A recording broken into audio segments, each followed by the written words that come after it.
6월 한 달 동안에 우리 태영아에서부터 우리 목회자 이르기까지 반드시 정리되어져야 될 것 중에 하나가 기도입니다. 기도.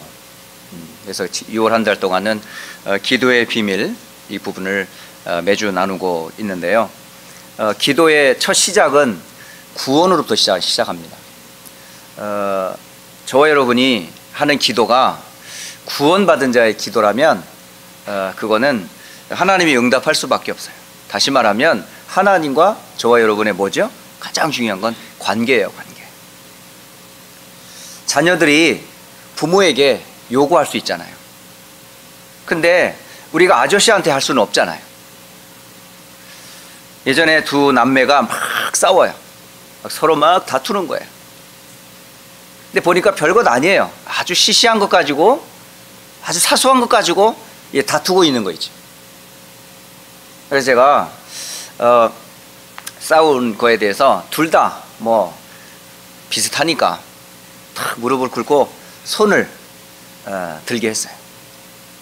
그러면서 제가 조건 하나 걸었어요. 나를 보고 아저씨라고 그러면 내가 용서해 줄게. 그렇게 얘기를 했어요. 그랬더니 큰 놈과 작은 놈이 탁 둘을 손을 올리고서 한참 있으니까 아저씨라고 부를 수가 없는 거예요. 왜? 아빠인데 어떻게 아저씨라고 부를 수가 있어요? 그런데 팔은 계속 아파오고 고백은 해야 되겠는데 아저씨라는 말이 안 나오는 거 있죠. 그래서 찔찔거리면서 이제 눈물을 뚝뚝 흘리면서 계속 아빠 잘못했다고 얘기를 계속 하는 거 있죠. 아니 난 니들 아빠 아니야. 아저씨야. 아저씨라고 불러. 그러면 용서해 줄게. 그런데도 내릴 수가 없는 거예요. 왜? 나는 아빠의 자녀인데 내가 왜 우리 아빠를 아저씨라고 부를 수가 있어요? 이건 있을 수 없는 일이야. 끝까지 손을 내리지 못하는 거야. 이제 시간이 다 됐어요. 이제 아픔이 도가 지나쳤어. 어떻게 해야 돼 이제? 손을 내리려면, 이 고통을 해결하려면 아저씨라고 불러야 돼. 그랬더니 한 놈이 아저씨 그러더라고요. 됐어, 내려. 근데 한 놈은 끝까지 그래도 아저씨 아닌 거야. 아빠라고. 아빠 잘못했어요. 여러분, 하나님과 여러분의 관계가 아저씨의 관계예요, 아빠의 관계예요?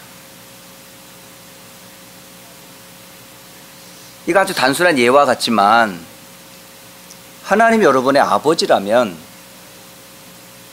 우리가 그분의 자녀라면 뭘 구한들 하나님이 안 들어주시겠냐고요. 우리를 사단의 손에서 건지신 하나님 아버지께서 우리에게 무엇을 안 주시겠냐고요. 당신의 몸을 찢겨 피를 다 흘리고 죄 용서하신 그분이 그리스도 이름으로 구원받은 하나님의 자녀가 그 이름을 힘입어 나와 구하는데 왜 안 들어주시겠냔 말이에요. 하나님을 부인하는 마귀의 자녀들이 가야 될 지옥에서 우리를 영원한 하나님 나라로, 영원한 기업을 보장하시고 보증하신 그 하나님께서 이 땅에 사는 날 동안 무엇을 구한들 왜 안 들어주시겠냔 말이에요. 저와 여러분은 어떤 관계에, 하나님하고 아버지와 자녀와의 관계라는 사실을 잊지 마세요. 혹 여러분이 하나님을 부인해서 탕자처럼 모든 축복을 받고 세상 속에 마음껏 세상의 육신적인 쾌락을 쫓아 산다 할지라도 비록 타락한 하나님의 자녀일 뿐이에요. 언젠가는 뭐죠? 돌아와야 되고 하나님이 기다리고 계시고 언젠가는 주의 손으로 우리를 이끌 것을 우리는 믿거든요.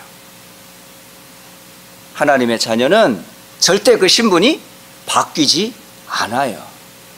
혹 우리가 잘못해도, 혹 우리가 실수해도, 혹 우리가 하나님의 뜻을 모르고 자기의 뜻을 따라 산다 할지라도 저와 여러분은, 하나님은 우리 아버지고 우리는 그리스도 예수의 이름을 힘입어 하나님의 자녀가 됐다는 사실. 이게 언제 이루어졌어요? 이미 하나님 창세 전에 준비해 주었던 그 구원이 하나님의 때가 참에 여러분의 인생과 저야 삶에서 그리스도를 고백하지 않으면 안 될 그런 중요한 인생의 터닝 포인트를 준비하셨다가 이 복음을 받게 했단 말이에요. 그러니까 저 여러분에게 있어서 기도의 첫 시작이 뭐라고요? 감사. 구원해 주신 것 감사합니다.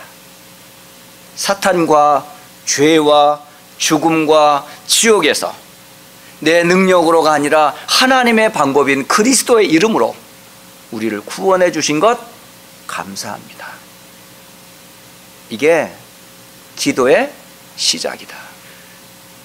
그래서 하나님을 어떻게 불러요? 자신 있게 하나님 아버지라고 부르는 거예요. 하나님 아저씨가 아니에요. 여러분의 아버지고 여러분은 그분의 피조물임과 동시에 그리스도로 영원한 거듭난 새 생명을 가진 하나님의 자녀. 바뀌어요, 안 바뀌어요? 절대 안 바뀌어요. 부모님들이 그런 말 하잖아요. 얼마나 속을 썩이면 호적에서 팍 버린다. 너 내 자식 아니야. 집 나가. 호적에서 팔 수 있습니까? 생명책에서 우리의 이름을 지울 수 있습니까? 그걸 알았던 모세는 하나님 이스라엘 백성들의 죄악을 용서하지 않으시려거든 내 이름을 하나님의 생명책에서 지워주세요. 얼마나 당당한지 몰라요. 자기가 지은 죄도 아니고 이스라엘 백성들이 광야에서 불신앙하는 그 원망 소리를 들으면서 하나님 당신의 백성 아닙니까? 그 백성이 결코 생명책에서 지워지지 않을 텐데 하물며 저들의 죄를 용서하지 않을 바에는 아예 나도 지워버려 주세요. 나도 그 생명책에서 이름 지워주세요. 하나님이 두 손 두 발을 다 들으시고 그래 내가 졌다 하고 이스라엘 백성들의 죄를 용서해 주시잖아요. 저 여러분은 절대 생명책에서 그 이름이 지워지지 않아요. 변하지 않아요. 우리의 잘잘못 있다 할지라도 괜찮아요. 하나님은 한번 약속하신 바를 어떻게 하세요? 반드시 성취하시는 분이에요. 그러니까 구원은 바뀌어요, 안 바뀌어요? 안 바뀌어요. 감정에 따라 또 기분에 따라 환경에 따라 구원이 바뀌는 게 아니에요. 그러니까 저와 여러분의 구원은 완전하고요 바뀌지 않아요. 영원해요. 그러니까 당당히 하나님께 아버지라고 말하고 그리스도 이름으로 구하면 뭐가 온다? 반드시 응답이 온다. 틀림없는 사실이에요. 이게 우리가 구해야 될 첫째 신분이에요. 신분. 아시겠죠? 저도 하나님의 자녀, 여러분도 하나님의 자녀. 어떻게? 그리스도 예수의 이름을 힘입어 하나님 앞에 보좌 앞에 당당히 나아갈 수 있는 자녀의 신분. 그 권세 안 바뀝니다. 그래서 기도의 첫 시작은 뭐라고요? 구원의 감사. 구원한 것만이 아니라 자녀된 신분에 대한 감사. 그 신분과 함께 따라오는 하나님 아버지의 자녀의 권세, 이게 있어요. 아시죠? 그러니까 구원에는 거듭난 것도 있지만 탈바꿈한 옷이 벗겨진 신분도 있지만 신분이 바뀌어진 이후에 오는 뭐가 있어요? 권세가 있단 말이에요. 그래서 구원, 신분, 권세 잊지 마세요. 이게 우리가 하나님 앞에 나아가 부를 첫째 우리의 기준이에요. 기준. 자, 그런데 하나님은 그 구원받은 하나님의 자녀들을 향한 권세만 주신 것이 아니라 하나님께서 계속 중단 없이 변함없이 계속 하시는 하나님의 뜻이 있어요. 그게 뭐죠? 이 구원의 복음이 땅끝까지 흘러가는 복음의 흐름, 구원의 흐름, 전도와 선교의 그 흐름 속에 우리를 쭉 인도하고 계세요. 그래서 그 언약의 흐름 속에 있는 개인이라면 언약의 흐름 속에 있는 가정이라 그러면, 언약의 흐름 속에 있는 교회라고 한다면 반드시 하나님은 뭘 하신다? 말씀을 하신 바를 이루신다라는 거예요. 지난주 이사야 55장 말씀 잠깐 드렸잖아요. 하늘에서 내린 비가 다시 올라가는 법이 없어요. 뭐 한다고요? 반드시 하늘에서 내린 비는 흙을 적시고 식물을 움트게 해서 꽃을 피우고 열매를 맺게 해서 큰 풍성함을 주듯이, 하나님의 입에서 선포된 하나님의 말씀은 하늘로 올라가는 것이 아니고 반드시 그 말씀을 통해 기쁨과 열매를 맺게 되어 있다라는 거예요.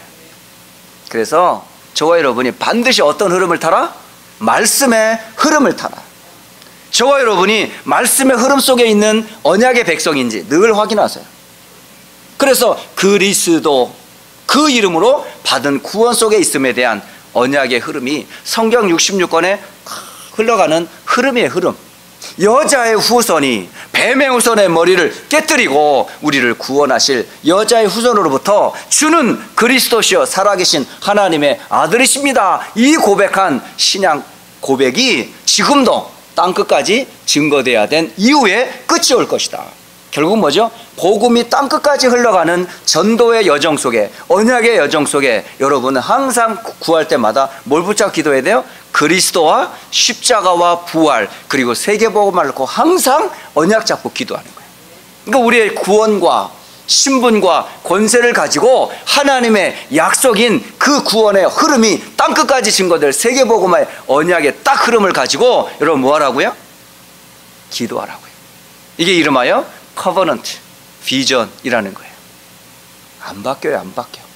자, 그렇다면 하나님의 자녀의 신분과 그 세계복음이라고 하는 언약을 가지고 이제 뭐 하면 될까요? 여러분의 것으로 삼는 집중 속으로 들어가세요. 집중하세요. 구원 속에서 나의 집중을 찾고 세계복음 속에서 집중을 찾는 거예요. 그래서 오늘 기도는 바로 이 집중의 비밀을 누리는 시간이란 말이에요. 나의 신분을 집중하는 시간, 내가 어디서 구원받았는지, 또 내가 앞으로 어떻게 하나님이 쓰실지. 많은 사람들이 그런 미래 걱정 많이 하잖아요. 걱정하지 마세요. 하나님께서 하나님의 백성을 구원하시고 세계복음을 위하여 완벽하게 하나님이 미래까지도 준비하셨기 때문에 여러분은 언약 잡고 기다리고 기도하고 있으면 반드시 하나님께서 뭐 하죠? 때가 되면요 성취될 수밖에 없는 현장에 딱 서게 된다니까요. 여러분 늘 고백하잖아요. 제가 이 자리에 있을 수 없는 사람이라고. 전 절대 불신자 배경에서 구원받을 수도 없고 또 교회를 다닌다 할지라도 이 언약의 흐름 속에 있지 않았다면 절대 제가 이 자리에 있을 수 없어요. 그런데 복음이라는 한 단어가 이미 창세전부터 하나님이 준비하셨다가 하나님의 때가 되매 복음이라는 걸 듣게 하시고 이 복음의 흐름 속에 저와 뜻과 상관없이 흐름 속에 있다 보니까 오늘 이 자리까지 있게 된 거예요. 제가 이 자리를 계획해서 여러분을 만난 게 아니에요. 내가 세계복음화와 선교를 꿈꾸면서 기도하면서 그리며 준비했던 게 아니에요. 이건 제 그림이 아니라니까요. 하나님의 그림이에요. 하나님의 작품이에요. 아닌 것 같아요? 믿거나 말거나 그건 제가 믿는 착각이라 할지라도 전 그것 때문에 행복하거든요. 하나님의 은혜라. 저뿐이겠습니까? 여러분을 향한 구원의 계획을 세운 그분이 세계복음화에 대한 완벽한 미래의 마스터 플랜을 준비하신 그분께서 우리를 언약 안에 있다면 여러분 미래를 하나님 가만 두시겠어요? 안 그래요. 절대 하나님은 그렇게 하지 않으세요.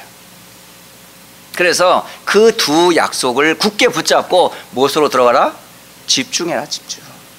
안 바뀌니까 이거 우리의 신분과 세계복음화는 안 바뀌는 영원한 사실이고 하나님의 뜻이고 아무도 막을 수 없는 영원한 약속이기 때문에 이거 잡고 뭐해라? 이제 나의 곳으로 들어가라. 그 속에서 행복을 누려라.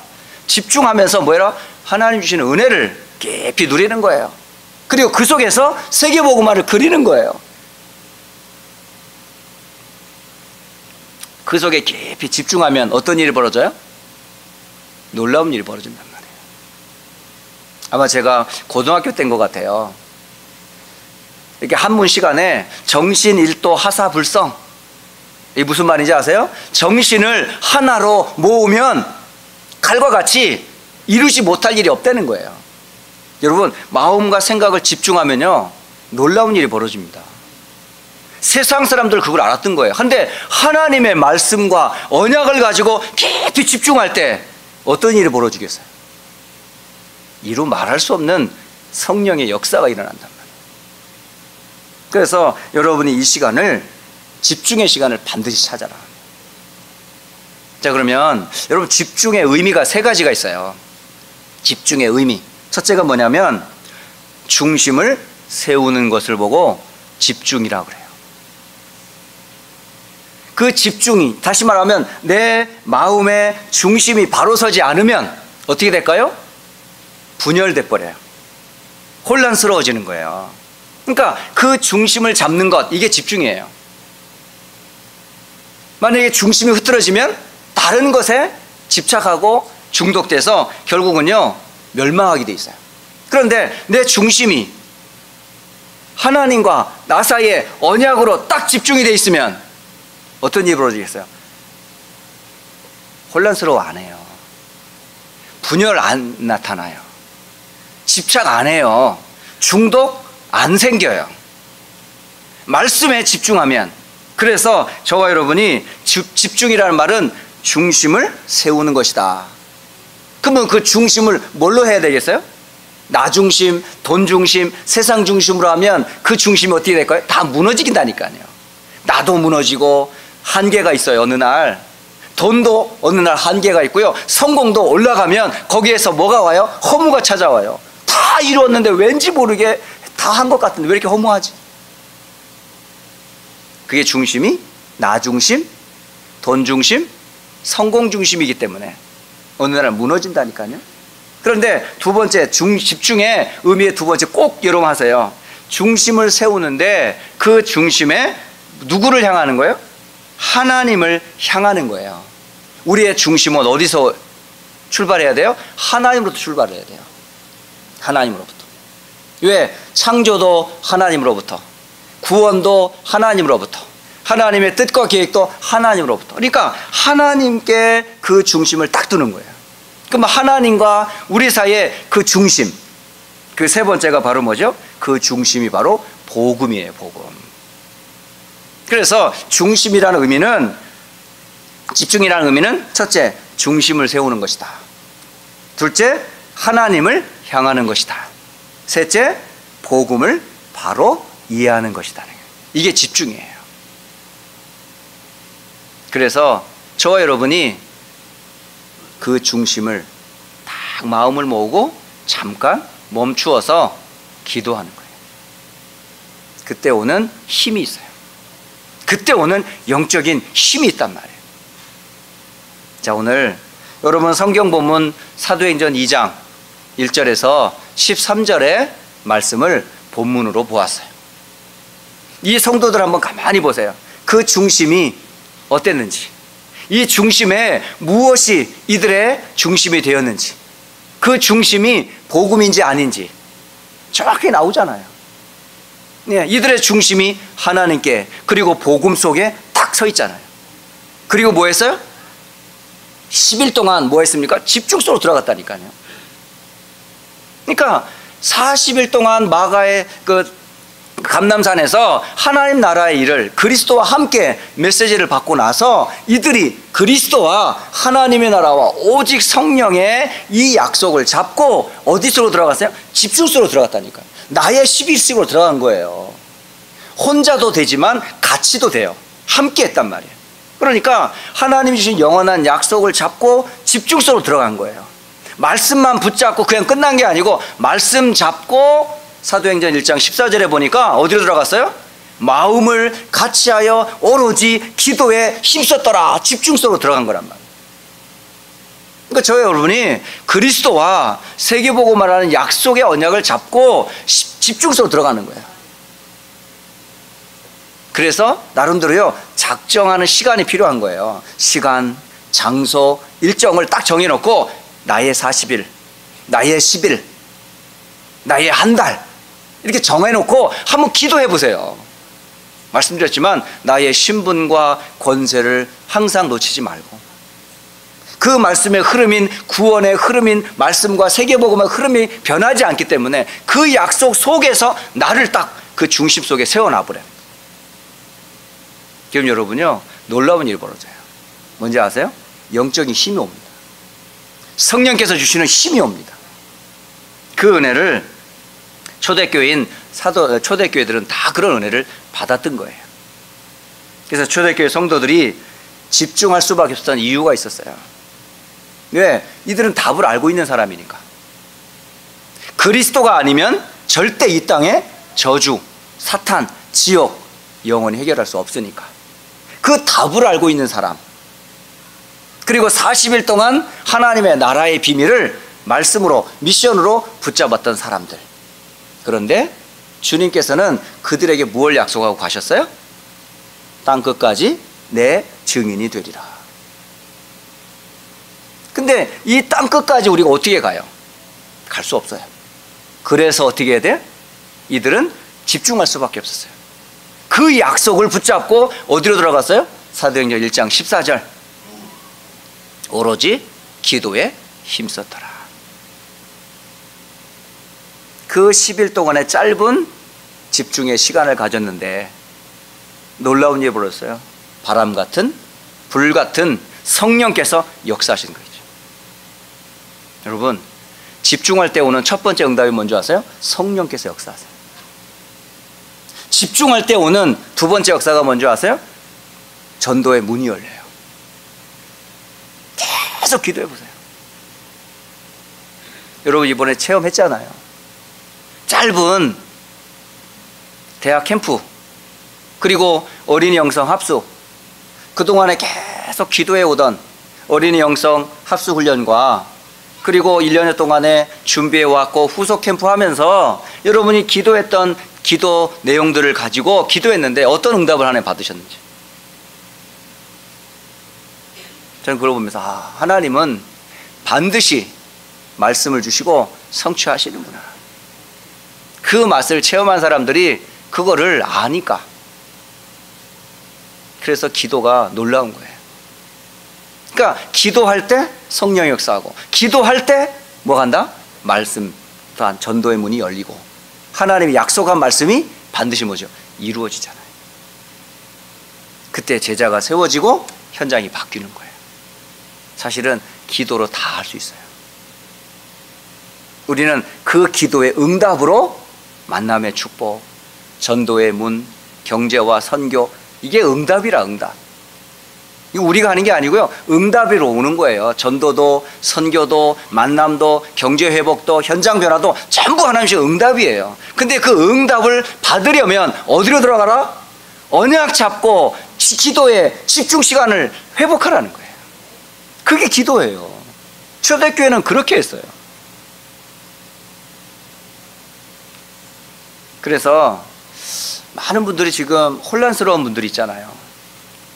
뭐 선택해야 될 일도 많고 결정해야 할 일도 많고 또 마음의 상처도 많고 아픔도 많잖아요.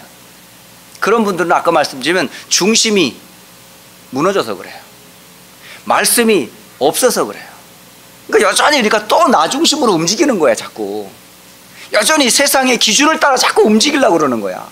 여전히 나의 목표는 성공이라. 그러니까요, 이게 자꾸 흔들려요. 안 돼요, 안 돼. 그러니까 자꾸 분열되고 혼란스러워지는 거예요. 그러니까 창세기 3장의 나, 창세기 6장의 물질, 창세기 11장의 성공의 바벨탑은 무너질 수밖에 없어요. 그게 기준이 아닙니다, 여러분. 그건 멸망의 기준이에요. 그게 문화가 돼가지고 결국 인간을 망친다고요. 그걸 기준 삼으시면 안 돼요. 여러분의 기준은 뭐라고요? 구원. 여러분의 신분과 권세, 이게 기준 되셔야 돼요. 그럼 여러분의 중심의 방향은 뭘로 하라고요? 하나님의 말씀의 흐름, 말씀. 그래서 자꾸 말씀 잡고 기도하시라는 거예요. 이제 여러분이죠, 무엇을 먹을까 마실까 입을까 육신적인 이런 거 구하지 마시고요, 약속 잡고 기도하시라는 거예요. 초대교회 성도들은 무엇을 먹을까 마실까 입을까 이것까지 기도했을 것 같아요? 아니잖아. 약속 잡고 기도했다는 거예요. 많은 분들이 기도의 내용들 가만히 보면 상처가 참 많은 기도를 많이 해요. 실제로 가난한 사람들의 한이 뭐지요? 돈이에요. 돈. 어려서부터 가난하게 사는 사람들은 뭐만 있으면 해결될 줄 알아? 돈만 있으면 해결되는데 그 가난이 돈이 없는 것 때문에 힘든 거라. 그래서 모든 목표와 축복은 뭐지요? 돈 버는 거예요. 돈이 있어야 행복한 줄 알아. 그래서 아침부터 밤늦게까지 돈을 막 벌려고 애를 써요. 안 써 또 열심히 벌어. 그런 사이에 어떤 일이 벌어집니까? 본인의 몸은 망가져요. 자녀들은 그 돈 벌어들인 돈 가지고 공부하는 게 아니에요. 타락해버려요. 이게요, 큰 아픔입니다. 미국의 많은 우리 이민자들이 그런 아픔들이 있잖아요. 악착같이 살았어요. 열심히 살았어요. 한 개의 잡도 모자라서 두 개, 세 개, 잠도 제대로 못 자고 열심히 살았다고요. 진짜 한국 사람처럼 악착 같은 사람 없잖아요. 자식을 위해 살기 위해서 몸부림을 치잖아요. 근데 그 기준이 뭐였어요? 돈이잖아요. 또 한편으로 배우지 못한 상처가 있는 분들은 뭐에 집착해요? 내가 배우지 못했으니까 자식이라도 배우게 하려고. 그 대리만족으로 자식이 공부를 열심히 하려고 공부.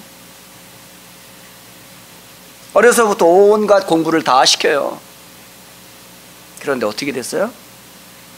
그렇게 공부를 시킨 아이들이, 그렇게 공을 들인 아이들이 무너지는 거 보잖아요. 그게 아니잖아요. 여러분, 돈도 공부도 세상의 그 어떤 것도 우리가 기준 삼으시면 안 돼요. 속지 마세요. 근데 조금 돈이 없어도, 조금 못 배워도 신기한 거는 하나님께 중심을 두고 말씀으로 키운 아이들은 어떻습니까, 여러분? 하나님이 키우시잖아요. 여러분, 그거 체험하고 계시잖아요. 자녀들을요, 돈, 성공, 세상 이것까지 키우지 마세요. 다른 걸로 하지 말고 말씀, 그래서 성경에 있는 그 언약 개인화가 되도록 여러분이 도와주시는 거예요. 그래야 아이들이요, 딴 데 안 빠져요. 이게 없으니까 자꾸 다른 데 자꾸 빠지는 거예요. 혹 빠졌다 할지라도 이게 들어간 아이는요, 언젠가는 거기서요 빠져나온다니까요. 이게 안 들어가니까 막 게임에 빠지고 도박에 빠지고 성능에 빠지고 이상한 거에 빠지는 거죠. 근데 분명한 언약과 기준이 있는 아이들은 안 빠지게 돼 있어요. 안 무너지게 돼 있습니다. 왜? 그 기준이 누군데? 그래서 아이들한테 항상 질문하세요. 넌 누구냐? 여러분 자신에게도 질문하세요. 난 누구인가? 두 번째, 왜 사는가? 왜 살아야 되는가? 이런 질문을 해보세요. 인생의 목표와 방향이 뭔가? 한번 질문해 보라고요. 그게 하나님의 기준이고 하나님의 언약이라면 하나님께서 여러분을 책임질 수밖에 없다니까요. 자꾸 딴짓하고 그 언약 놓치니까 갈등하는 거죠. 그래서 집중을 누구한테 먼저 해라? 여러분 자신부터 하세요. 자신. 나 자신부터 집중의 시간을 가지세요. 초대교회 성도 하나하나 개인의 뭐가 있었을까요? 개인의 집중 포인트가 있었어요. 베드로를 포함하여 12 사도들의 개인의 포인트가 있었을 것이고, 또 70인의 제자들과 성도들에게 개인의 하나님과 나만의 집중의 포인트가 분명히 있었을 거라고. 그렇지 않았다면 초대교회가 결코 그렇게 세계복음을 할 수 없었을 거예요. 한두 사람으로 된 게 아니에요. 이게 개인적인 답이 있었고 교회적인 답이 있었어요. 그 결과로 어떤 일이 벌어졌어요? 사도행전 13장에 보니까 예루살렘으로부터 시작했던 이 복음이 안디옥에서 어디로요? 이제 로마로 복음운동이 확산되어지는, 선교사가 파송되어지는 그런 모습을 볼 수 있잖아요. 그래서 정말 우리가 집중해야 될 포인트 두 번째가 뭐냐? 세상과 현장을 살릴 교회입니다. 교회가 이 은혜를 회복해야 돼요. 그래서 사도행전 16장 6절로 10절, 마게도냐로 가기 전에 드로아에서 일어났던 일들 알잖아요, 여러분. 결국은 집중의 시간이 뭐죠? 기도의 시간이었다고 하니까요. 기도할 때 무슨 문이 열렸어요? 마게도냐의 문이 열렸어요. 또 에베소 복음 하기 전에, 아시아와 로마로 가기 전에 어떤 시간이 있었습니까? 교회가 바로 사도행전 19장 1절로 7절에 보면 집중의 시간이 있었잖아요. 누차 제가 말씀드립니다. 휴스턴 안디옥 교회는요, 하나님이 세운 교회예요. 여러분은요, 하나님이 부른 사람들이에요. 지금까지 22년 동안 하나님이 지금까지 있게 하신 궁극적인 이유가 뭘까요? 이 휴스턴에 진짜 오직 복음, 오직 성경적인 전도와 선교와 우리 후대들을 두고 이렇게 헌신하며 애를 쓰고 있는 이 교회를 하나님 원하신 궁극적인 목적이 뭘 것 같아요? 전 분명히 믿습니다. 저와 여러분의 교회가 사도행전 2장 1절로 4절의 역사가 일어나기를 하나님 원하세요. 그러면요, 휴스턴 복음을 한다니까요. 그 역사가 마게도냐 들어가기 전에 드로아의 밤에 그 성령께서 역사하시고, 로마 가기 전에, 에베소 복음하기 전에 성령께서 역사하는 그 집중의 시간. 그래서 교회가 뭐만 하면 된다? 이제 기도만 하면 돼요. 이제 기도의 깊은 은혜 속에, 개인이 기도 속에서 모일 때마다 기도하고 현장에서 기도한다면요, 그대로 역사하십니다. 성경적인 방법은 그렇게 돼 있어요. 그게 집중이에요. 집중. 이제 우리는 다른 얘기 안 해요. 다른 방향으로 안 가요. 갈 수가 없어요. 저는 못 갑니다. 여러분 절대 못 벗어납니다. 왜? 언약 있잖아요. 방향 분명하잖아요. 내 인생의 골이 뭔지 분명히 갖고 계시잖아요. 그런 분이 다른 거 할 수 없어요. 이유가 있는데, 치유해야 될 세상이 보이는데, 그러면 우리와 우리 교회가 뭘 해야 되는지 왜 모르겠어요.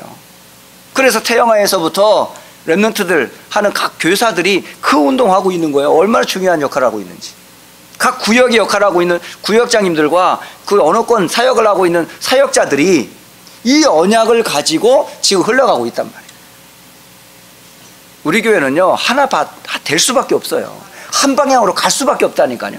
그럼 이제 뭐만 하면 되세요? 결론적으로 말씀드리면, 개인적으로는 반드시 개인의 집중 시간 꼭 만드세요. 누가 뭐라고 그래도 나만의 집중 시간 꼭 만드세요. 이건 실천 사항이에요. 이거는 나중에 물어볼 거예요. 여러분 개인은 언제 집중합니까? 어떤 방법으로 어떻게 말씀 붙잡고 기도하는지 가끔 내가 물어볼 거예요. 그때 들키지 말고 지금부터 하세요. 6월 한 달 동안 나의 집중 작정하세요. 개인 40일 만드세요. 개인 20일 만드세요. 개인 10일 만드세요. 나만의 집중 스케줄 만드세요. 나의 신분과 권세, 그리고 세계복음화 언약의 여정 속에서 나의 집중 시간 꼭 만드세요. 그 대표적인 사람이 다윗이잖아요. 시편 5편 3절, 여호와여 아침에 주께서 나의 소리를 들으시리니 아침에 내가 주께 기도하고 바라리이다. 아침만 한 게 아니에요. 낮에도 여호와는 나의 목자이시니 내가 부족함이 없으리로다. 삶에서도 계속 하나님과 동행하는 시간이 있었어요. 그럼 밤에는요, 시편 17편 3절, 주께서 내 마음을 시험하시고 밤에 내게 오시어서 나를 감찰하셨으나 흠을 찾지 못하셨사오니 내가 결심하고 입으로 범죄하지 아니하리이다. 다윗이 아침, 낮, 밤 하루 3번 나만의 집중 시간이 있었음을 알려주십니다. 자, 두 번째, 함께 집중의 시간으로 들어가세요. 함께 모일 때마다 집중 시간 만드세요. 그래서 각 기관마다요 집중 스케줄을 훈련으로 만드세요. 태영아에서 집중 스케줄 만들라니까. 유치부, 초등부, 중고, 대학 청년부에서 집중 스케줄 만들어서 각자 수련회 하세요. 나만의 집중 스케줄 여름에 얼마나 좋아요. 1박 2일도 좋고 3박 4일도 좋고 뭐 일주일이면 안 됩니까? 아니면 아예 한 달 동안 우리 대학부는, 우리 청년부는, 아니 우리 중고등부는 집중 시간을 언제 갖는다 해서 뭐 정시기도를 만들든가, 교사들이 그렇게 해가지고 아이들한테 집중할 수 있도록 방학 동안에 자꾸 딴 막 게임이라든가 시간 많으니까 게을러지고 생활에 무너지잖아요. 그럴 때 아이들에게 규모를 잡아주는 게 그 교사잖아요. 그러니까 함께 집중의 시간을 기관별로도 만드시고 때로는 교회적으로도 만드세요. 그때의 집중의 시간들로 들어가라니까요. 그런 예가 한두 예가 아니에요. 성경에 그 함께 기도할 때 어떤 일이 벌어졌는지.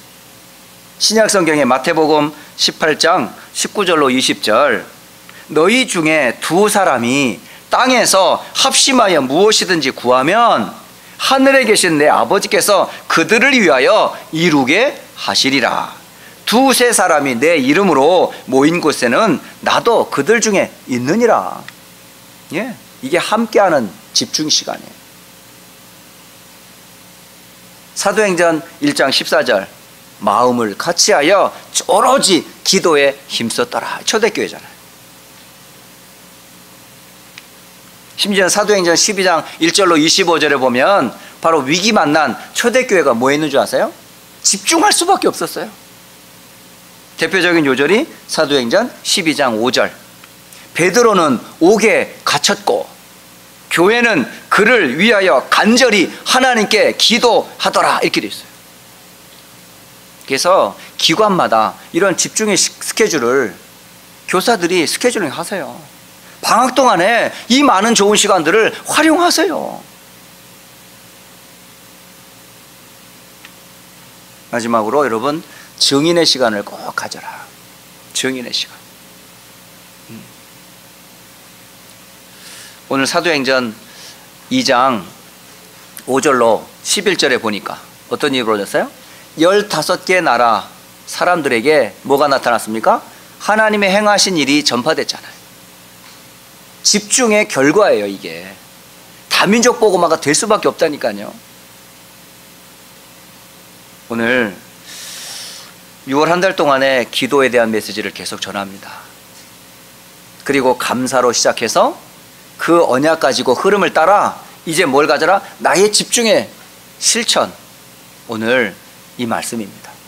이 말씀 가지고 이번 한 주간도 그럼 집중의 축복을 함께 누리시기를 주 예수 그리스도 이름으로 축복합니다.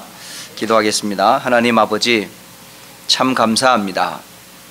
우리에게 구원의 은혜를 베풀어 주시고 영원히 변하지 아니하는 언약의 말씀을 우리에게 주셔서 땅끝까지 복음 전하는 전도의 대열에 서게 하신 것 참 감사합니다.